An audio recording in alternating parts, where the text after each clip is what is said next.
Bom dia, boa tarde, boa noite. Este é mais um podcast Neotrabalhismo da TV ANN, Agência Nacional de Notícias. O convidado de hoje é o Dr. José Agripino.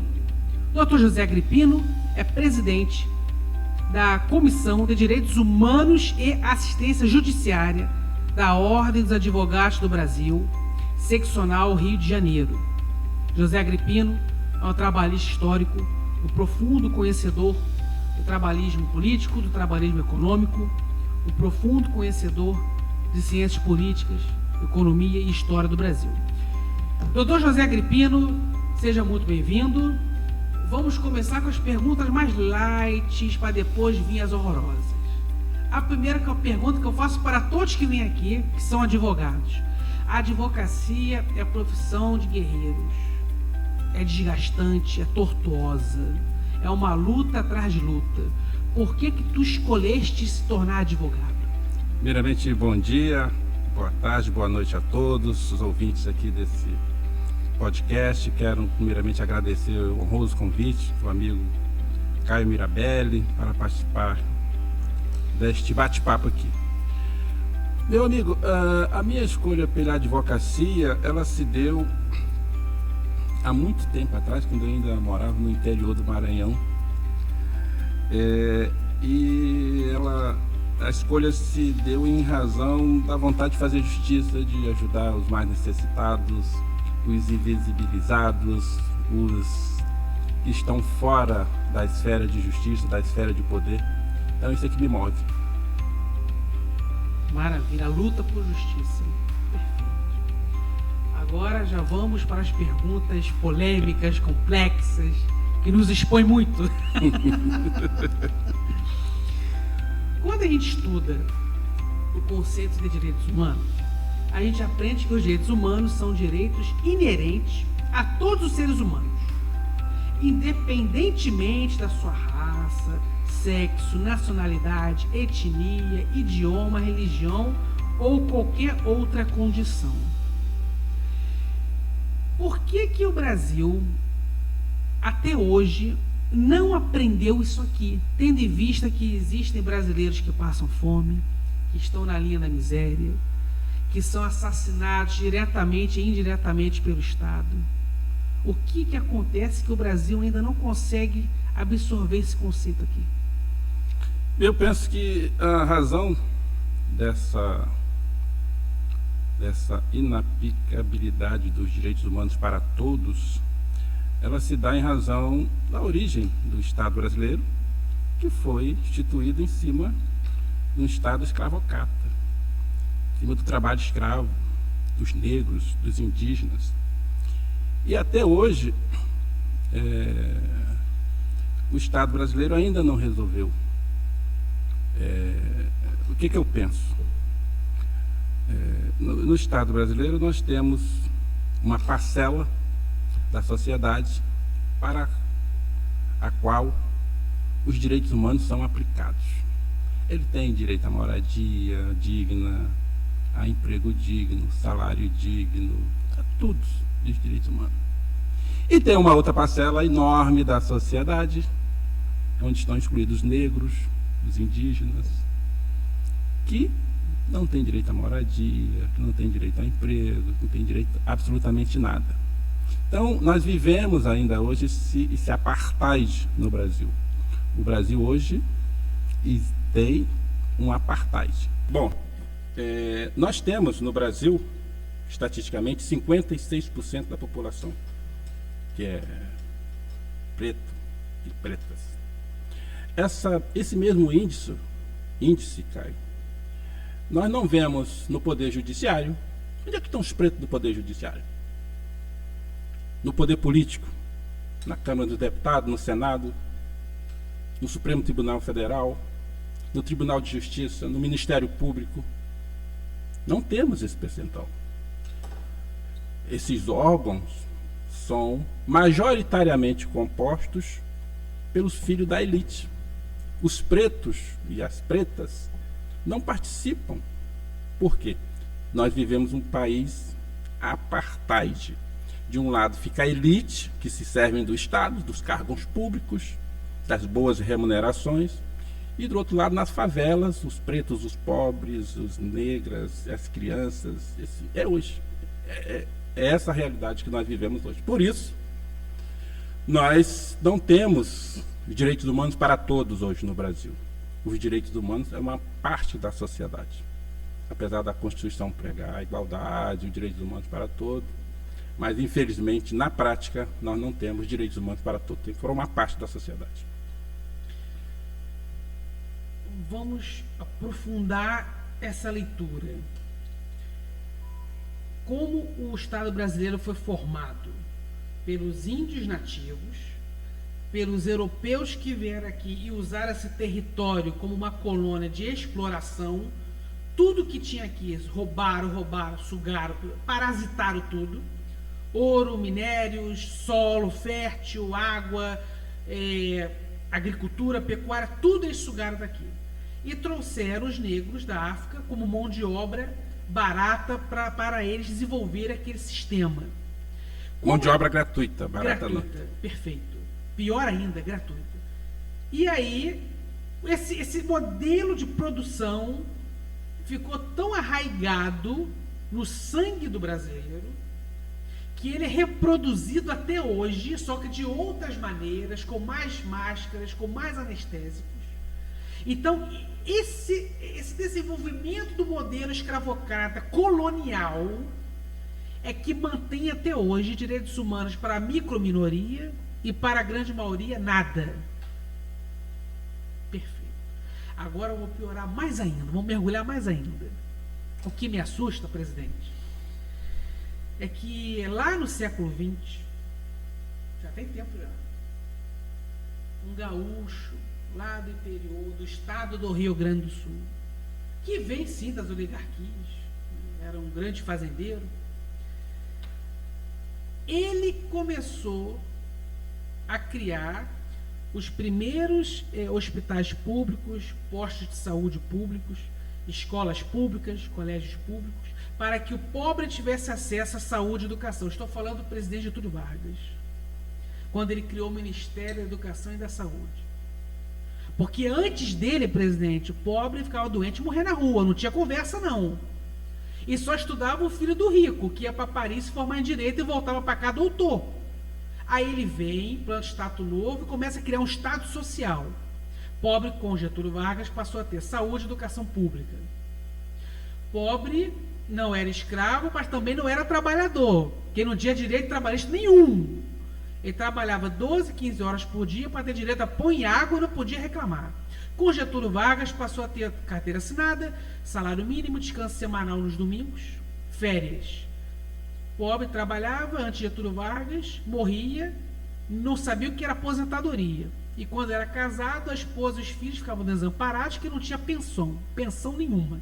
Com Getúlio Vargas, pobre passou a trabalhar e ser pensionista. Veio a Previdência Social.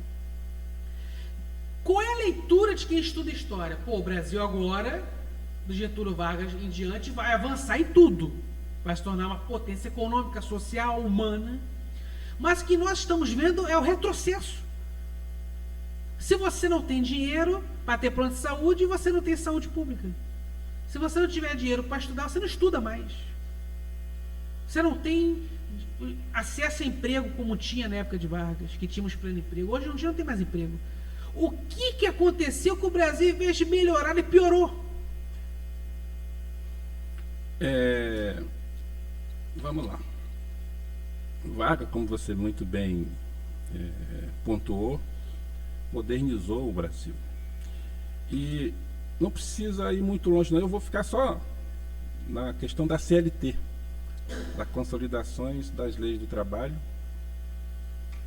que foi um dos últimos resquícios da era Vargas, que foi desmontado, esfacelada pelas oligarquias, que ainda são oriundas dessa classe que odeia trabalhador, que odeia negro, que odeia pobre, que achou que a CLT concede muitos direitos para o trabalhador. Imagina! Nós precisamos flexibilizar a CLT.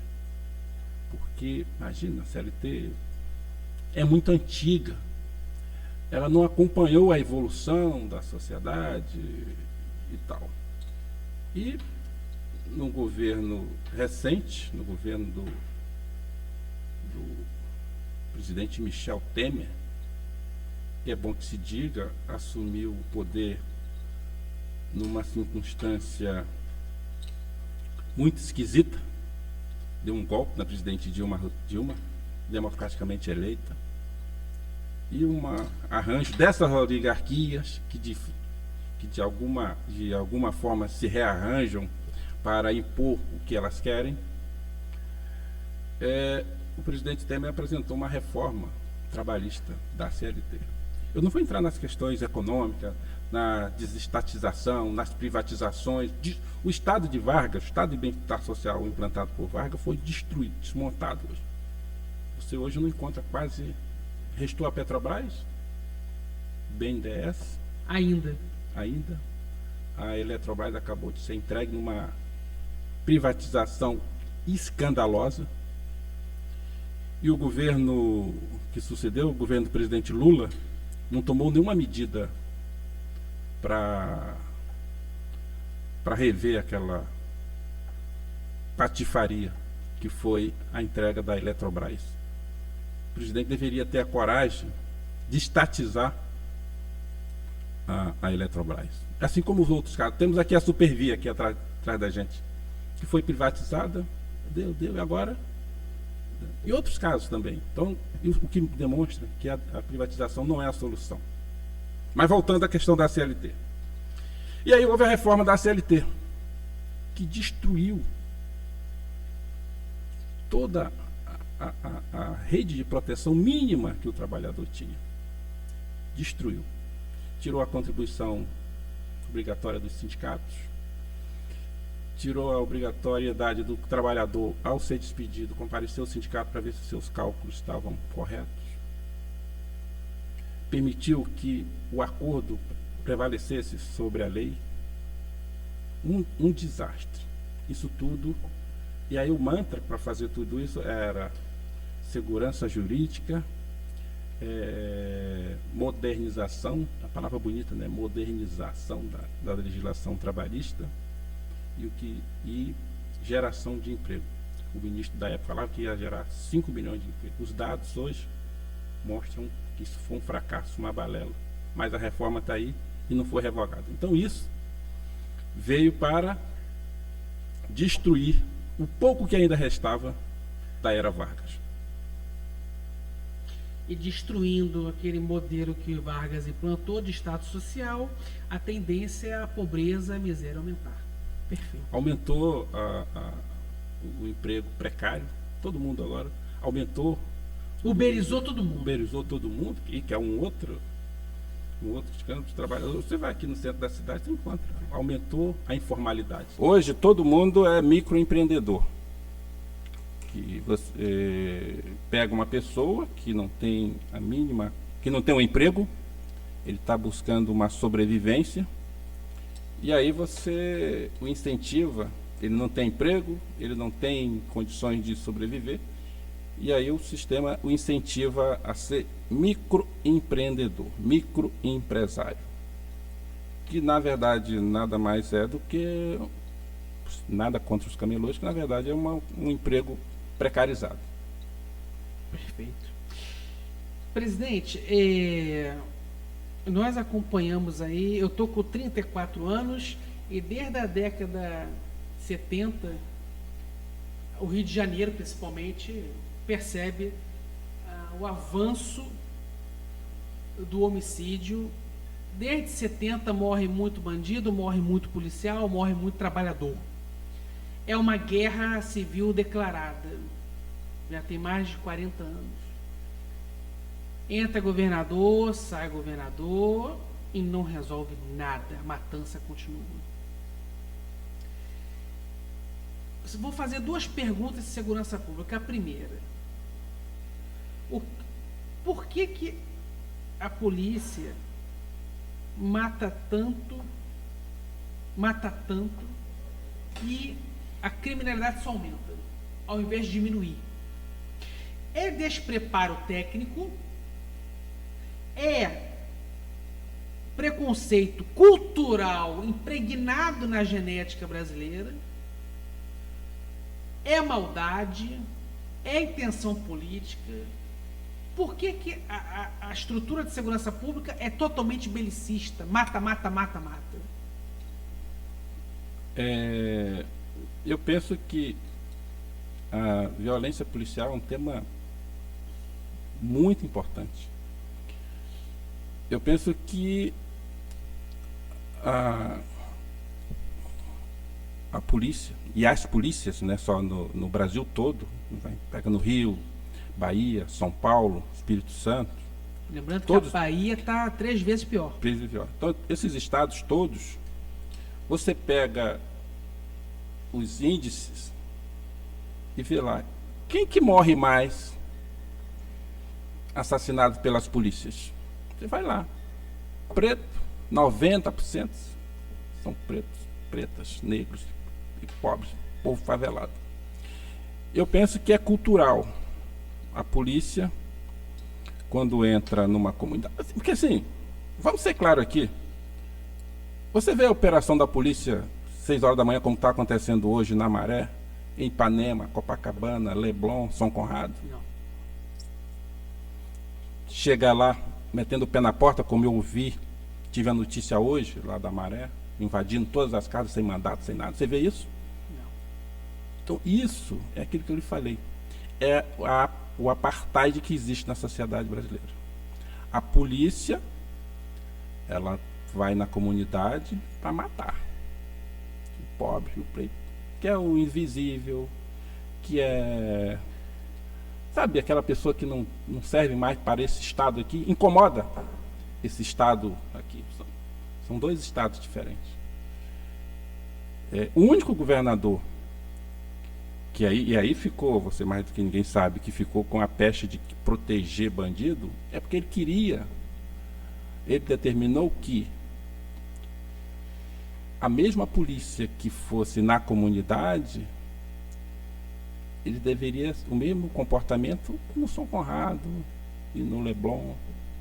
Por que vai na comunidade sem mandato? Teve uma juíza que deu um mandato coletivo uma vez para fazer, eu não lembro agora qual foi a comunidade, para fazer um mandato de busca e apreensão coletivo. Você viu isso? Você viu isso? Você imagina isso no Leblon? Fazer uma mandado de busca coletivo no Leblon. Será que lá no Leblon só tem santos? Ou será que os bandidos estão só na comunidade? Então, esse reforça ainda mais a questão do apartheid. E com relação às polícias, eu acho que nós devemos, assim, para levar um termo mais educado, procurar um novo modelo de polícia. Esse modelo que está aí não serve. Você viu as últimas notícias de São Paulo. Esse modelo de polícia que está aí não serve. Ou nós mudemos essa forma esse modelo de segurança pública que nós temos hoje, ou eu não sei onde nós vamos estar. Ou temos que recomeçar, refundar as polícias. Da noção de direitos humanos, noção de direitos fundamentais, noções de direito. Porque o que nós temos visto aí é uma polícia que só sabe matar. E mata os descamisados, os invisíveis, aqueles que incomodam a burguesia. O presidente foi muito feliz quando resgatou um fato histórico aqui no estado do Rio de Janeiro. Eu só vou resumir o que o presidente falou aqui, porque é bom que todos saibam, já que a grande mídia deveria fazer isso, não faz. O governador Leonel Brizola, ele instituiu uma nova política de segurança pública do estado. O que consistia?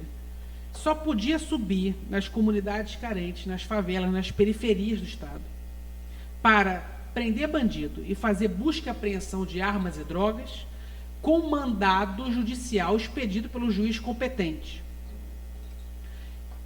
Ou seja, ele tentou fazer o óbvio, ele tentou uniformizar o protocolo da polícia. Se o policial bater na sua porta, ele só pode entrar na sua casa em 2 hipóteses. ou com mandado de um juiz, ou se tiver algum caso de crime flagrante, que não tem tempo dele pedir uma ordem do juiz, ele vai ter que entrar. Então, o governador Leonel Brizola, ele tentou uniformizar o protocolo da polícia. Nada além disso. Em nenhum momento ele quis proteger bandido. Muito pelo contrário. A polícia continuou prendendo bandido, continuou prendendo drogas, continuou prendendo armas, só que com ordem judicial. Acabou. A polícia não tem que subir por subir. Não. Tem que ter uma motivação justificada, que é a ordem do juiz.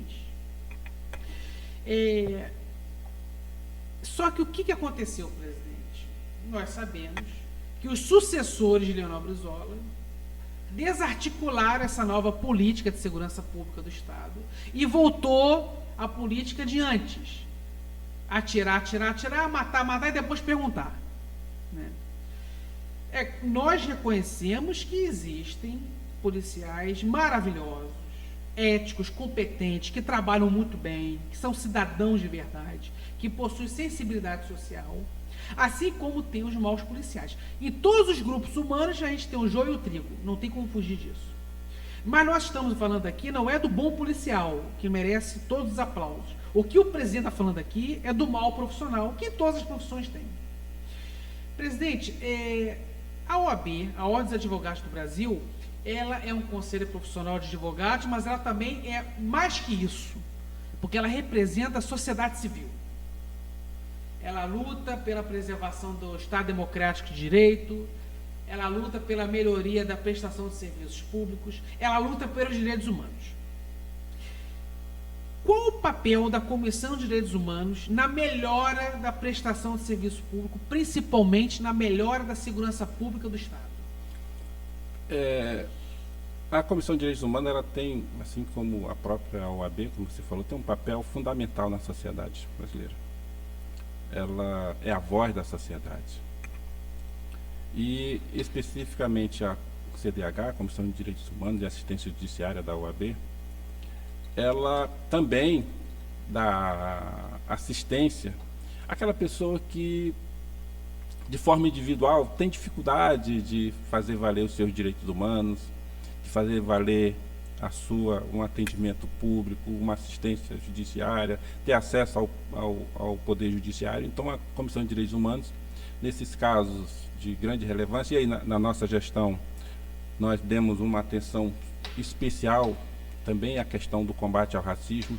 Nós racializamos a atuação da Comissão de Direitos Humanos, mas sem deixar de cuidar também das outras questões. Por exemplo, havia uma operação no Parque União, onde o Poder Público Municipal entrou lá demolindo vários prédios de vários moradores, colocando crianças na rua. Nós fizemos uma intervenção e conseguimos interromper aquela operação, preservando o direito à moradia daquelas pessoas, crianças, idosos e tal. E assim por diante, vários casos. Então, a OAB e a Comissão de Direitos Humanos, como voz da sociedade, quando o poder público deixa de cumprir com a sua função, a Comissão de Direitos Humanos não só vai lá cobrar, como também faz denúncias dos desrespeito aos direitos humanos. Então, nós temos essa função de amparar aquelas pessoas que têm dificuldade da assistência, são vítimas do Estado, muitas vezes vítimas do próprio Estado. E a OAB, através da Comissão de Direitos Humanos, ampara essas pessoas, denuncia as arbitrariedades e faz a sua assistência junto ao Poder Judiciário. Eu não sei se foi falha da grande mídia, eu não sei se é o avanço das redes sociais, mas passa ano, sai ano, os direitos humanos ele é muito criminalizado, ele é muito demonizado. As pessoas falam que os direitos humanos é somente para defender bandido, e não é. Eu queria que o presidente explicasse bem isso. Vou te fazer umas perguntas específicas, presidente. Pronto. Deixa eu só me antecipar com relação a isso. Isso assim, é simples. Por quê? Lembra do apartheid? Sim. De um lado, estão aquelas pessoas que não precisam do Estado, não precisam do posto de saúde público, não precisam da escola pública, não precisam do transporte público, não precisam de nada, porque eles têm isso de forma muito superior a quem precisa. Como os direitos humanos são para defender essas minorias, pobre, que usa o posto público, que usa o transporte público, que mora na comunidade. Como os direitos humanos geralmente são para essas pessoas, para defender essas minorias, criou-se o discurso de que os direitos humanos para essas minorias é os direitos humanos que não deve ser. Que, imagina, uma pessoa vítima de racismo ser defendida pelos direitos humanos. Imagina uma pessoa vítima do Estado na comunidade ser defendida pelos direitos humanos, ter esse direito humano preservado. Então, eu penso que esse preconceito dos direitos humanos é em razão das pessoas que precisam ter os seus direitos humanos preservados. E aí vem o preconceito por causa disso. Vou fazer um bate-volta sobre os direitos humanos com o presidente. Se o Joãozinho, que está com infecção intestinal, não consegue atendimento no hospital público para fazer uma lavagem estomacal e se curar dessa dor intensa, isso é uma violação de direitos humanos? Direito à saúde, violação de direitos humanos, direito à saúde, direito à moradia. Perfeito. Por exemplo, fui matricular meu filho numa escola pública. E a escola pública negou a inscrição do meu filho. Isso não é uma violação de direitos humanos? É uma violação de direitos humanos, direito à educação. Perfeito. Fui abordado por um policial no trânsito. E o policial, sem motivo nenhum, me leva para a delegacia, me algema e me prende por 24 horas. Isso é uma violação de direitos humanos? É uma violação de direitos humanos, porque, inclusive, quando chegar na delegacia, ele vai olhar no tal álbum e vai achar um cara parecido com você e vai te dar voz de prisão, delegado, porque você é parecido com um bandido que está naquele álbum de foto. Reconhecimento fotográfico. Está cheio de histórias dessas por aí. Violação de direitos humanos. Então é bom esse bate e volta aqui, porque a grande mídia, presidente, deveria estar ensinando isso. As universidades deveriam estar ensinando e ninguém fala nada. E aí o senso comum, que na maioria das vezes ele vem de ignorância, de preconceito, ele passa a se tornar uma verdade absoluta de tanto que é replicado. Se a gente não falar o que é as coisas, botar o pingo nos is, vai piorar tudo. Então o que nós estamos fazendo aqui é um serviço para a sociedade. Mais 2 bate-volta vai ficar bem batido para ver se as pessoas compreendem a importância dos direitos humanos. Por mais que a gente não goste de bandido, por mais que nós somos contra qualquer forma de crime, todo mundo é inocente até que se prove o contrário. Isso é um princípio sagrado. Todo mundo tem direito à ampla defesa ao contraditório. Por quê? Porque é durante a aplicação da ampla defesa do contraditório que nós sabemos se a pessoa realmente é inocente ou culpada. Porque se a gente tira o direito à defesa, é ditadura. E ditadura não tem direitos humanos. E a ditadura não pega só bandido, não. Ela pega quem ela cismar. Presidente, mais 2 perguntas para a gente encerrar o nosso podcast. A penúltima pergunta. O Sérgio Vieira de Paula é um inscrito do canal. Ele é um profundo pesquisador, conhecedor de política, de história, e ele me mandou perguntar a Vossa Excelência, sabia que eu ia te entrevistar hoje, essas perguntas aqui são muito pertinentes por sinal, tá? Ele pergunta assim: presidente, o valor do salário mínimo atual é compatível com a expressão de direitos humanos? Não. O salário mínimo hoje, pelas pesquisas do GES, deveria ser em torno de 5, 6 mil reais. Esse salário mínimo hoje é uma vergonha. Ninguém consegue viver com salário mínimo. Ninguém. Então, assim, é uma violação da pior espécie dos direitos humanos. Impor que uma família consiga viver durante um mês com um salário mínimo. É vergonhoso.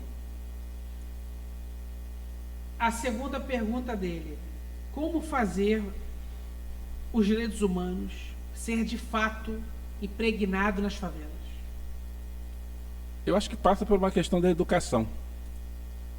Eu acho que as instituições educacionais precisam divulgar mais o que é os direitos humanos, as universidades, as escolas. O poder público também precisa preparar os seus agentes no nível municipal, federal, estadual, para preservar os direitos humanos do cidadão. Porque você chega numa instituição, você é desrespeitado desde o início ao fim. O servidor público brasileiro, ele se acha acima do bem e do mal. Ele trata o cidadão como se fosse ali pedir um favor. Não é. O servidor é um empregado do cidadão. A remuneração dele vem dos impostos pagos pelos cidadãos. E, portanto, ele deve tratar com dignidade quem vai no órgão público na busca de um serviço. Então, eu penso que o governo federal, o governo estadual, o governo municipal precisam urgentemente preparar os servidores para tratar melhor o cidadão que vai no órgão público em busca de um serviço. E nas universidades e nas escolas também nós precisamos conversar, debater. Programa como este seu aqui é fundamental para a gente discutir mais os direitos humanos e desmitificar os direitos humanos, que direito humano é só para quem defender bandido. É uma ignorância ímpar. Agora, a minha última pergunta. O capitalismo, ele tem seu lado bom, seu lado ruim. Seu lado bom, o avanço tecnológico, científico, o avanço na indústria farmacêutica, nós já temos cura para várias doenças que antes não tínhamos. Nós temos a qualidade do transporte dos carros, dos aviões, dos navios, submarinos. Nós temos o avanço das telecomunicações. Mas ele tem seu lado ruim também.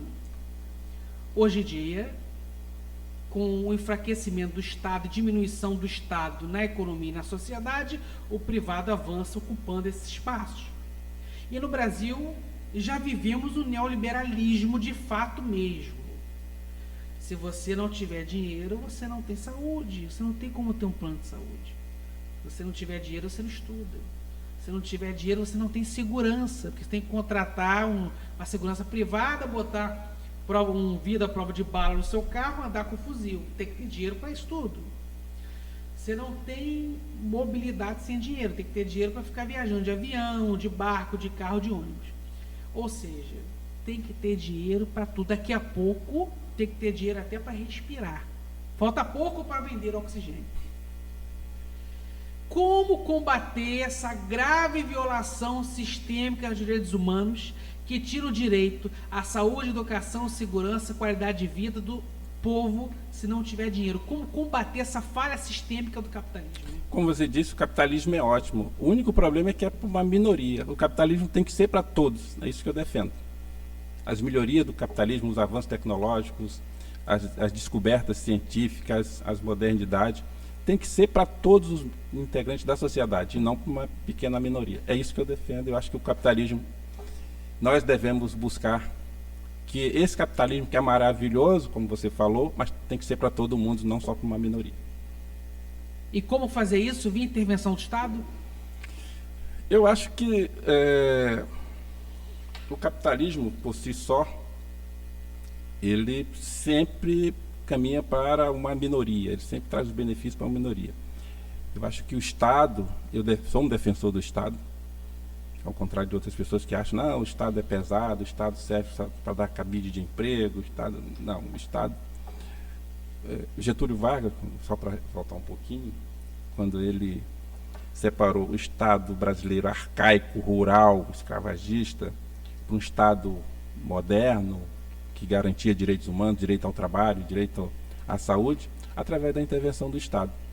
E como você falou, nós estamos regredindo porque o Estado está se afastando das suas funções. Estamos tirando o Estado da saúde, queremos privatizar as universidades, privatizar a saúde. Você vai num posto de saúde, o serviço é precário porque o Estado não consegue fazer os investimentos necessários e colocar a saúde funcionar para todos. Então, tudo isso é em função das privatizações. As privatizações são horríveis, é o que há de pior. Você pega o órgão público, uma empresa pública que tem investimento público e privatiza. Temos vários, Eletrobras, a Vale do Rio Doce, a CSN, Usiminas, todas as empresas brasileiras que foram privatizadas. E se num dia está dando prejuízo, no dia seguinte, após a privatização, começa a dar lucro privado. E aí esse capitalismo vai para uma minoria. Nós temos que estatizar o capital. Presidente, chegamos ao final, te darei 1 minuto para suas considerações finais. Eu quero agradecer a presença aqui, quero voltar outras vezes para a gente continuar esse bate-papo, quero lhe parabenizar por esse espaço e agradecer a todos os seus ouvintes pela oportunidade de debatermos assuntos tão importantes, principalmente os direitos humanos, numa época em que direitos humanos é tão maltratado, né, tão mal visto. Muito obrigado. Presidente, pode ter certeza que tu vai voltar várias e várias vezes. Muito obrigado pela sua participação, como sempre, grandiosa, brilhante. E quero também agradecer à OAB que permitiu o presidente vir aqui representar a comissão, uma das comissões mais importantes da casa, se não é a mais importante. Quero agradecer a você que assistiu, comentou, compartilhou. Não esqueça seu like. Um forte abraço.